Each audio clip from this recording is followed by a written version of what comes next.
لما تنقلم جب إسلامات ما بين مسلمات إدي بإقليم بكيكون بكنتي أف أركدي بكن الر ديبين إتلالم أمانتا بودتي أفا أكتي تدران كان بيكو إسلام من أمانتا هكاتو كيش الدنيا كنا أمانتا قرو مناف أول كتما جاللاف الرحمة أكتي هبتين فردين شرور كيسي توتجري مسلموني أن ياداتوري مربانا غافتس قبي قبنين أمالي إساني غاري سنان بوجاني أنو ميو مسلمان قرأني مسجد داوة شوف جديكو في جابني أني بيتقيم الرجال لتما أفتا أن يرو مرو فتونا فتقيم أني كليس تاتو فيلمي هجتو هر أغرو إسلام كان تجاجلتو Oh my god, this is just so amazing. This is what it was like when I heard the alarm for the first time. It was just so loud. Before Aisha Rosalie jedhamti bariitiin keessatti maatii rabbi jira jedhanii hin amanne irraa dhalatte. Aishaan maatii amantii hin qabne irraa kan dhalatte qofa osoo hin taane namoota amanan yookaan amantii qaban waliin wal qunnamuufillee carraa akka hin qabne dubbatti. Aisha Rosalie turtii dhaabbata oduu biyya Turkiyyee Anadolu Agency waliin taasisteen seenaa jireenya isii imala gara islaamummaatti taasiste akka kanaan seenessiti. And when she told me, don't go, it's a Muslim country, I was like, I had to present myself. And now I'm Muslim, alhamdulillah, and that's the highlight of my life.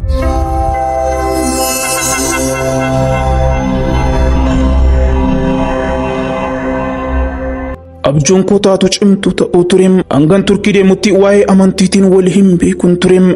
Musliima ta'uu koo dura amantii tokkollee hin beeku hin qabus ta'ullee akka maatii kooti waaqni hin jiru jedhee guutummaan guutuutti hin amanu.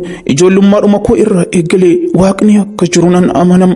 Garuu sun yaaduma sammuuti malee amantiin hin turre nan yaada. Garuu maatii koo amantaa hin qabne irraa addatti wantiin godhu hin turre jetti. Amantii barbaacha gara Turkii hin imalle achittis bifa kanaanin amantaa argadha jedhisi yaadne gaaf tokko akka tasaan googilii irratti masjida biluu kan Turkii keessatti argamuun argim deemee daawwachuu nan danda'a laata jedhin yaade jetti Aishaan. Garuu jetti Aishaan Istaanbulitti kan argamu masjida biluu yookaan masjida Sultaan Ahmed daawwachuuf hawwii qabaadhullee waa'ee musliimotaa ilaalchise yaada gaarii ta'e qabaachuu dhabuun koo sodaafa shakkina keessatti uumiram. Waa'ee islaamaaf muslimaa odeeffannoon ani argadhu warreen dhiyaa irraa qofa tureem. Miidiyaaleen isaanii kitaabonni isaan waa'ee amantichaa irratti kataban islaamummaa amantaa boodatti hafa amantaa mirga namaa hin eegne musliimoota ammoo shororkeessitoota kan fakkeessu waan ta'eef walumaa galatti yeroo sitti waa'ee islaamaaf muslimaa yaada gaarii hin qabu nan sodaadha ture jetti. Maalisa ta'u maal gara Turkii deemee masjida kana daawwachuu akkan qabu murteesse. Aisha Rosalie biyya isii Biriteen irraa kaatee gara Turkiitti imalte. Masjida seena qabeessa biluu daawwachuuf dhufte biras geesse. Garuu akkuma magaalaa Istaanbul naannawaa masjida Sultaan Ahmed kana geesseen yaadni tokko gara sammuu isiitti dhufe. Masjida kana seenee daawwachuun dura kabaja qabaachuu akkan qabuun yaade.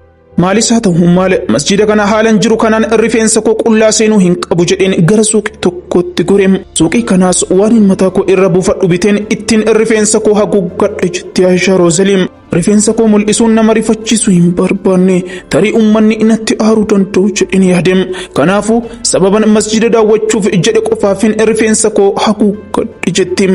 Suuqicha keessatti hijaabaan alatti uffannaaf kitaabilee akkasumas wantoota islaamaa irratti xiyyeeffatan biroo hedduu argeeram. Garuu maalummaan isaanii hagas maranaaf hin galle. Wayyaadhuman ittiin rifeensa koo haguuggadhu malee isaan kaaniif xiyyeeffannoo hin kenninem.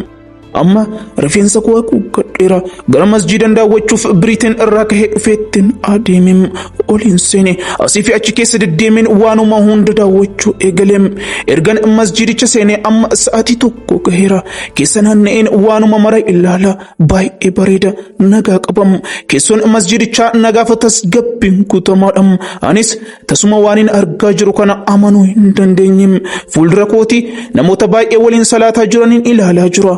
Ani bareedinaaf nagaa masjida keessa jiruun akka malee liqinfameeram. Namni natti hiyyuu hin turre. Kana maaliif goota jedhee namni natti ka'u kan na shakku hin jirum baay'ee rifadheem. Rifeensa koo haguuggadhullee akka musliima hin taane ni beekama. Namni na argu kana salphumatti hubatamu. Garuu musliima ta'uu dhabuu koo beekanillee namni ija hamaatiin na ilaalu kan natti dheekkamu yookaan kan na lolu tokkollee hin jirum.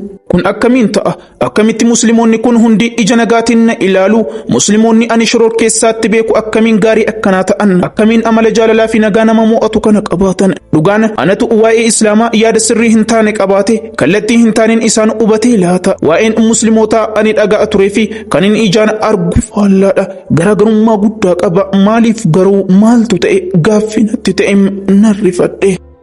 Akkuma kanaan osoon raajamee jiru gochoota musliimoonni godhaa turan gochuun eegale. Akkaataa itti sirnaan raawwatan beekuu dhabaadhullee tasbiihaa fi isaan biroo gochoota musliimoonni godhan ilaalan gochuu eegale. Haala kanaan sa'aatii tokkoof liqimfameen masjidicha keessa ture. Booda masjidicha keessaa ba'een gara suuqii naannawaa masjidichaatti argamu tokkotti deeme. Koppii quraanaa akkan barbaadu abbaa suuqichaattan hime. Kana kanin godhe tarii quraana kana dubbiseen ilaalaa laata jedheetanii. Haala kanaanin quraana gara afaan ingiliffaatti hiikame tokko bitadhee gara hoteela keessan boqachuuf qabadhee tureetti fudhee galeem. Yeroo hin qisaasessine beellama sitti kenninem. Koppii quraanaa afaan ingiliffaatti hiikame kana akkuman kutaa hoteelaa qabadhee seenin dubbisu eegale. Daawwannaa koo masjida biloo yookaan masjida Sultaan Ahmed xumureen gara biyya koo UK yookaan Biriiteenitti deebi'ee gale. Garuu quraana harka koo jiru ammallee dubbisee hin xumurreem. Ammas dubbisuu ittuma fufeem. Ji'oottan lamaaf waa'ee islaamummaa irratti qo'annoo hedduun hojjedhe. Amantaan islaamaa maali? Nan qoradhe. Waa'ee islaamummaa irratti barreeffamoota katabamaniin gara gaggalche. Ragaalee garaagaraan ilaalu jettim. Ji'oottan lama boodam galmiin irra ga'e. Dhugaan ani argadhe waan addaatiin addunyaan hin beeknetti ba'e. Islaamummaan warreen dhiyaatiin amantaa cunqursaa lallabu farra nageenyaaf tasgabbii ta'e leellifame. Shororkeessitoota jedhaniin shira isaan xaxaniin horiin jibba muslimootaa keessa koo dukkaneesse. Hapheen laphee koo xaxee qabe. Ilaalchi badaan onnee koo duuchee qabee ture. Danqaraan farra islaamaaf muslimaatiin onnee koo danqaree cufee ture. Kishimshim jedhee caccabe. Gaadidduun onnee koo haguugee haqana dhoksee ture irraa qunca'ee tatarsa'ee babbaqaqee. Balballi onnee kooti banamee dhugaan natti mul'ate. Maalummaa islaamaa fi eenyummaa muslimootaa isa sirrii isa dhugaan naaf galeem. Rabbiin maleetti gooftaan haqaan gabbaramuu biraa hin jiru. Muhammadis ergamaa isaati. Ashhadu an laa ilaaha illallah wa ashhadu anna Muhammadan rasulullah. Musliman tahim alhamdulillah. When I picked up an English copy of the Quran, and I started to read. And I read and I read and I read and I went back to the UK and I read and I read and I read and I kept reading until I finished the whole Quran. And it took me a couple of months. And during that time I was doing a lot of studying into Islam as well, watching a lot of lectures. And after a couple of months I declared my Shahada and I became Muslim. And alhamdulillah, that was my journey. Imallin gara islaamummaatti taasise kana ture. Amma jireenya koo keessatti wanti hunduu jijjiirameera jetti Aisha Rosalim. Aishaan akkana jetti. Amala gaaroomuun matumti isaatu mala daawaa isa guddaadha. Islaamummaan amala gaaroomuutti ajaja. Kun immoo ofiif gaaroomu irra darbee namoota biroollee gara amantii islaamaatti fiduuf karaa gaarii ta'edha. Sababni isaas ani akka muslima ta'uuf sababa guddaa kan naaf ta'e. Daawwannaa masjida Sultaan Ahmadiif gara Turkii deemee amala gaarii musliimoonni natti agarsiisan sana ture. Sun ammoo waa'ee amantichaa akkan qoradhuu fi hubadhu na godhe jetti. Lammatan dhaladhee. Rosaaliin gara Turkii dhufuun ishee muslima ta'uuf sababoota ijoo keessaa tokko akka ta'e ibsiteetti.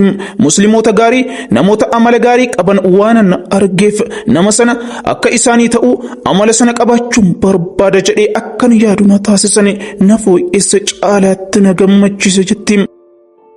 Rosaaliin waa'ee jireenya ishee osoo islaamummaa hin fudhatiniin dura yeroo dubbattu taatuu ta'uuf leenjii ishee dubbatte. Yeroo dheeraaf taatuu fiilmii cimtuu ta'uudha abjuun koo kan jettu Rosaaliin yeroo umuriin ishee waggaa 14 turetti leenji'ullee eegalte akka turte himti. Yeroo muraasaaf shaakalaas tureera. Dhaabbilee gurguddoo keessattis leenji'eera. Kanaaf jecha Ameerikaas jiraadheera. Akkaataan jireenya koo hawwiin koo guutuun sana ture. Sun abjuu koo waggoottan ture. Iskiriptii garaagaraas barreessaan ture. Directingis hojjadheera jetti Aisha Rosalim. Garuu erga islaamummaa fudhattee booda abjuu sana dhiistee islaama tajaajilu eegalte. Chaanaalii yuutuubii banuun hojiiwwan qabiyyee islaamaa irratti fuulleffatan hojjechuu eegalte. Namoonni gara amantii islaamaatti caalatti akka dhufan gargaaruun barbaadam. Toora yuutuubii koo irratti seenaa namoota gara islaamummaatti dhufan hedduu maxxanseera. Islaamummaatti seenuun hangam jijjiiramuu akka ta'e, faayidaa akkamii ilmaan namaatiif akka qabu, haqa argachuu akka ta'e uummata barsiisuun barbaadam.